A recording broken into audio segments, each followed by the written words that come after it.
Sledujete hlavné správy slovenskej televízie. Dobrý večer. Vítajte.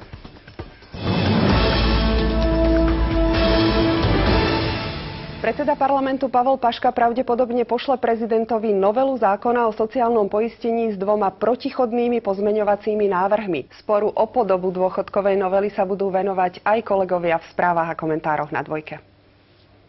Poslanci Vladimír Pálko a Pavol Minárik poslali protestný list britskému veľvyslancovi na Slovensku. Nepáči sa im postup britskej justície, ktorá nerešpektovala výhradu vo svedomí.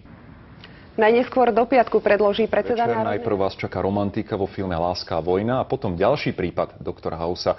Tebe sa asi viac bude pozdávať program Dvojky, že? Nielen mne, ale určite všetkým priaznivcom futbalu vysielame bratislavské derby Eška, Slovan FC, Art Media Petržalka. Želáme pohodu pri obrazovkách a dovidenia. Dovidenia.